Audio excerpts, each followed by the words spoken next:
మానవుడు యొక్క ప్రభావాన్ని కోల్పోయి ఎప్పుడైతే దేవునికి దూరం అయ్యాడో అప్పుడు వాడిలోనికి ప్రవేశించింది ఏమిటంటే భయము. ప్రతిదానికి భయము. భయం, చావు భయం, అపజయాల భయం, రోగ భయం. డబ్బులు ఉన్నటువంటి వారికేమో డబ్బు పోయిద్దేమో అనే భయం, డబ్బులు లేని వారికేమో ఏదో అయిపోయిద్దేమో అనే భయం. ఏమండి, పెళ్ళైనటువంటి వారికేమో నా సంసారం ఉంటుందో పోయిద్దని భయం. ఏదో ఒక భయం మనిషిని వెంటాడుతూ ఆ పాపములో పడిపోయినప్పుడు వాడు మానవుని మీద అధికారిగా ఉన్నటువంటి దుష్టులు లేదా సాతాను యొక్క ప్రభుత్వంలో 3 చట్టాలు అమలు చేసేవాడు. గమనించాలి. ఎందుకంటే ఒక ప్రభుత్వం మారిందంటే వారికి అనుకూలమైన చట్టాలు పుట్టించుకోవచ్చు. అట్లాగనే మానవుడు సాతానుడికి బానిసైనప్పుడు వాడి యొక్క ప్రభుత్వంలో 3 రకాలైనటువంటి చట్టాలు మనుషుల్లోనికి ప్రవేశపెట్టాడు మానవ జీవితంలోనికి. ఇప్పుడు కాదు, అది బబులోను సామ్రాజ్యంలో కాదు, స్పారసిక సామ్రాజ్యంలో కాదు, లేదు ఇంకా రకరకాలైన సామ్రాజ్యంలో, రోమా సామ్రాజ్యంలో, బ్రిటిష్ సామ్రాజ్యంలో వచ్చింది కాదు. అసలు మానవుని యొక్క ప్రారంభంలోనే వాడు 3 చట్టాలు ప్రవేశపెట్టాడు. ఆ 3 చట్టాలు నేను త్వరగా చెప్పేసి ముగిస్తాను. బైబిల్లో చక్కగా ఆధారాలు ఉన్నాయి మీకు. నేను ఇప్పుడు గమనించండి. రోమీలకు రాసిన పత్రిక 1వ అధ్యాయం 21వ వాక్యం నుంచి చదువుతాను. మరియు గమనించండి, మీరు ఎవరు, నేను చదువుతున్నాను వినండి. మరియు వారు దేవుణ్ణి ఎరిగియు ఆయనను దేవునిగా మహిమపరచలేదు, కృతజ్ఞతాస్తుతులు చెల్లించలేదు గాని తమ వాదముల యందు వ్యర్థులైరి. వారి అవివేక హృదయము అంధకారమయమాయను, తాము జ్ఞానులమని చెప్పుకొనుచు బుద్ధిహీనులైరి. వారు అక్షయుడగు దేవుని మహిమను క్షయమగు మనుషుల యొక్కయు, పక్షుల యొక్కయు, శతుత్పద జంతువుల యొక్కయు, పురుగుల యొక్కయు ప్రతిమా స్వరూపములుగా మార్చిరి. ఈ హేతువు చేత వారు తమ హృదయముల దురాశలను అనుసరించి తమ శరీరములను పరస్పర అవమానపరుచుకున్నట్లు దేవుడు వారిని అపవిత్రతకు అప్పగించెను. అట్టివారు దేవుని సత్యమును అసత్యమునకు మార్చి సృష్టికర్తకు ప్రతిగా సృష్టిని పూజించి సేవించిరి. ఫస్ట్ గమనించాలి, ఇది మానవ జీవితంలోనికి వాడు ప్రవేశపెట్టిన మొట్టమొదటి వాడి చట్టం. సృష్టికర్తను వద్దు, సృష్టిని పూజించు. ఇది చాలా డేంజర్, దేవునికి వ్యతిరేకమైనటువంటిది. ఎగ్జాంపుల్, ఇప్పుడు నాకు గాలి రావట్లేదని నాకు ఇదిగో ఈ కూలర్ పెట్టారు మా పిల్లలు. ఇప్పుడు నేను థ్యాంక్స్ చెప్పాల్సింది నా పిల్లలకా, కూలర్కా? ఎవరికి థ్యాంక్స్ చెప్పాలి? ఇప్పుడు గమనించండి, మనకి ఊపిరాడదని చల్లటి ఆక్సిజన్తో కూడిన గాలిని దేవుడిచ్చాడు. థ్యాంక్స్ చెప్పాల్సింది దేవుడికా, గాలికా? వినాలి మీరు జాగ్రత్తగా. దేవుడు నాకు వెలుగును కావాలి, ఆ యొక్క సూర్యుని యొక్క వెలుతురు నాకు కావాలని దేవుడు సూర్యుని సృష్టిస్తే దండం పెట్టుకోవాల్సింది, కృతజ్ఞతలు చెప్పాల్సింది సూర్యుడిని ఇచ్చిన దేవుడికా, సూర్యుడికా? మీరు ఒక్కసారి ఆలోచించండి. ఇది సాతాను మనుషులకేసిన ముసుగు. ఇది కొంతమందికి మీలో గిట్టకపోవచ్చు నేను చెప్తున్న మాట. ఇది నేను బైబిల్లో ఉన్న విషయాన్ని గ్రహించి ఇది సత్యమని మీకు అనిపించటం లేదా అంటున్నాను నేను. గమనించాలి, తండ్రి మనకి ఆస్తినిస్తే, సంపదిస్తే తల్లిదండ్రులకు థ్యాంక్స్ చెప్పాలా, ఆస్తికి దండం పెట్టాలా? ఆస్తికి నువ్వు కొబ్బరికాయ కొడతావా, దండం పెట్టుకుంటావా? నీ తల్లిదండ్రులకు ఒక ముద్ద అన్నం పెడతావా? ఏది గొప్ప? ఒక తల్లిదండ్రులు మరిచి ఆస్తి మీద పడడం ఎంత నేరమో, ఆస్తిని ప్రేమించడం, తల్లిదండ్రులు ఇచ్చిన వారిని విడిచిపెట్టేసి ఆస్తిని, బంగారాన్ని, ఎండిని పూజించడం ఎంత తప్పో, వారికి థ్యాంక్స్ చెప్పకుండా, కృతజ్ఞతలు కలిగి ఉండకుండా దేవుడు ఇచ్చిన సృష్టిని అనుభవిస్తూ సృష్టికర్తను మర్చిపోవడం అంతే తప్పు. ఇది సాతాను యొక్క ప్రభుత్వంలో మానవ జీవితంలోనికి మొట్టమొదటి చట్టం. ఇది ఆనాటి నుండి ఈనాటి వరకు సాగుతూనే ఉంది. నెంబర్ 1, ఇది ఇలా జరుగుట వలన మనుషుడు ఏమయ్యాడంటే, చూడండి ఇంకొకసారి మీకు చదివి వినిపిస్తాను నేను. చూడండి, లూకా రోమీలకు రాసిన పత్రిక 1వ అధ్యాయం 26వ వాక్యమును చదువుతాను. అందువలన దేవుడు తుచ్చమైన అభిలాషులకు వారిని అప్పగించెను. అట్టి వారి స్త్రీలు సైతము స్వాభావికమైన ధర్మమును విడిచి స్వభావానికి విరుద్ధమైన ధర్మమును అనుసరించిరి. అటువలే పురుషులు కూడా స్త్రీల యొక్క స్వాభావికమైన ధర్మమును విడిచి పురుషులు అవాచ్యకమైనది చేయుచు తమ తప్పిదమునకు తగిన ప్రతిఫలము పొందుచు ఒకరి ఎడల ఒకరు కామాతృతులైరి.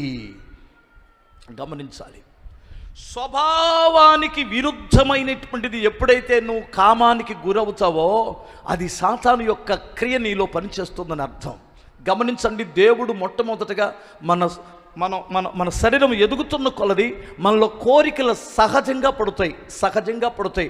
నాలో ఏ కోరిక లేదంటే వాడంత అబద్ధికుడు మరొకడు లేడని చెప్పండి. అర్థమవుతుందా?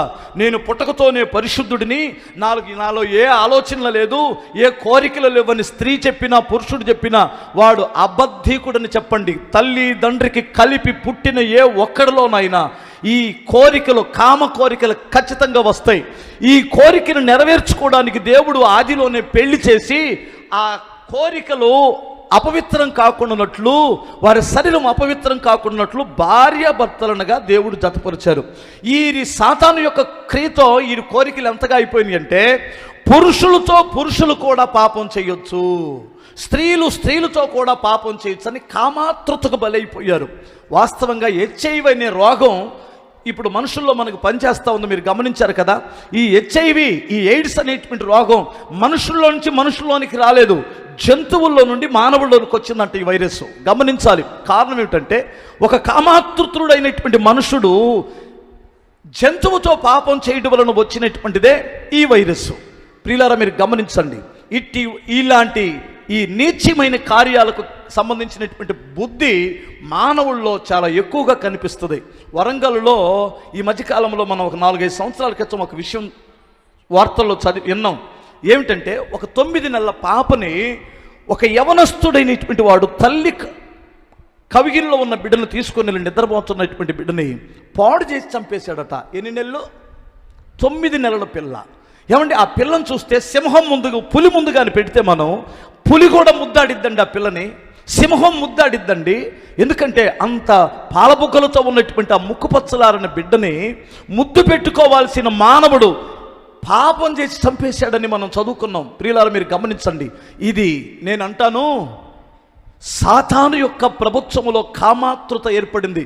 భారతదేశంలో సైతం నీచమైన ఒక చట్టం వచ్చింది. అదేంటి తెలుసా? పురుషులు పెళ్లి చేసుకోవచ్చు, స్త్రీలే పెళ్లి చేసుకోవచ్చని.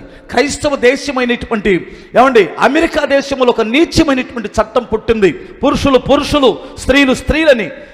ఇది పేరుకే క్రైస్తవ్యం, కానీ మారు మనసులేని క్రైస్తవుడు వాడు అనుచరులు ఉన్నటువంటి నరకానికి వెళ్ళిపోయే ప్రమాదం ఉంది. మీరు గమనించాలి. ఇప్పుడు 2 విషయాలు చెప్పాను. 1, సృష్టికర్తకు ప్రతిగా సృష్టిని పూజించడం.